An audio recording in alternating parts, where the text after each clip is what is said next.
Троицкое – самое крупное сельское поселение Сунжского района с населением более 25 тысяч человек. А это ни много ни мало более 5% от общего числа всей республики. То есть каждый 20-й житель отсюда. Как говорится, Птенцов по осени считает. Вот и мы подводим итоги развития села за 2020. Самым значимым событием стало открытие сельской амбулатории. Старая 2 года располагалась в приспособленном помещении и уже не справлялась с потоком пациентов.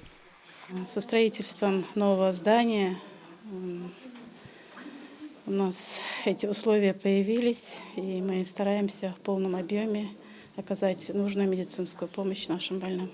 Медучреждение рассчитано на 100 посещений в смену. Здесь оказывают первичную медико-санитарную и специализированную помощь. Персонал из 40 врачей и 85 специалистов среднего звена. Есть физиотерапевтический кабинет, клинико-диагностическая лаборатория, кабинеты ультразвуковой и функциональной диагностики. Другой не менее важный в жизни села объект – мост на улице Мостовой. Его реконструкцию начали после обильных дождей весной этого года. Тогда уровень реки Сунжа резко поднялся, из-за чего снесло опоры сооружения. Передвигаться по нему было уже небезопасно.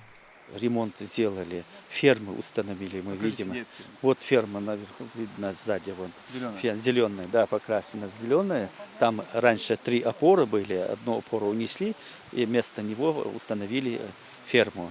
Технический мост уже готов, и по нему открыто движение транспорта. Осталось только уложить слой асфальта. Без моста жителям этой части сельского поселения приходилось долго добираться до центра села. После открытия расстояние сократилось в 4 раза. Мост должен аппарату так дуть еще, измесить аппарату ветру, конец их етрон, измесить обход ездертх, озер дадолен центре, цемети хадевуал шука, дарден сада, чах дугубах ездертх, сгубах красов кросит, тига ау асфальт хатто ашха, чах жабол, чах моти герер, моти, ханти хадиладо аппарату ветру. Строятся социальные объекты и для самых маленьких жителей села. Новый детский сад «Город детства» уже ждет своего открытия. Он сможет принять 220 малышей и существенно снизит очереди дошколят. До 2024 года планируется построить еще 2 таких соцобъекта.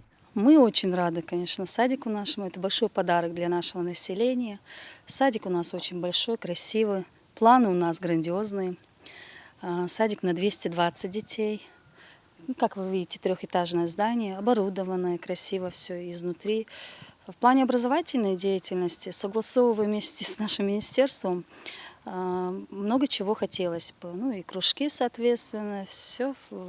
Планы у нас большие. Надеюсь, у нас получится все это осуществить.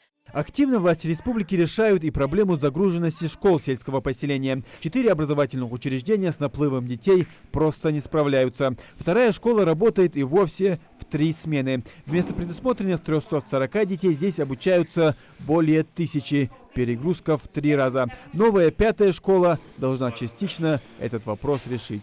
Они быстро работают, молодцы. Мы видим, вот каждую неделю 1 раз мы туда ездим, смотрим, идет стройка быстро. Новая 5-я школа строится в южной части сельского поселения. Она рассчитана на 720 детей в смену. Жители этих домов переехали сюда около 30 лет назад. Дети отсюда ходят в ту самую 2-ю школу. Расстояние от дома до нее около 3 километров. Путь солидный, тем более для детей. Родители сами стараются отвозить школьников. Но что же делать тем, у кого личного транспорта нет? Я живу вот в задних домах, в заднем плане, который мы видим.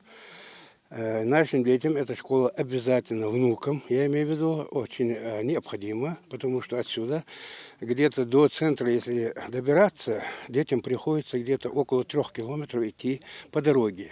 Я подчеркиваю по дороге, потому что тротуаров нету, иногда приходится их довозить на своих машинах, и соседи отвозят. Вот поэтому это необходимо. Новую школу начали строить около месяца назад. Сейчас строители вышли с 0-го этажа и сооружают каркас 2-го. Завершить все работы планируется до конца 2021 года. Активно в этом году решались и социальные проблемы жителей села. Так поменяли около 4 километров водопроводных труб, проложили более 63 километров газовых сетей, обновили линии электропередач, наладили освещение на некоторых улицах. Всех работ и не пересчесть. Муслим Ганиев, Асхаб Билакиев, Новости 24.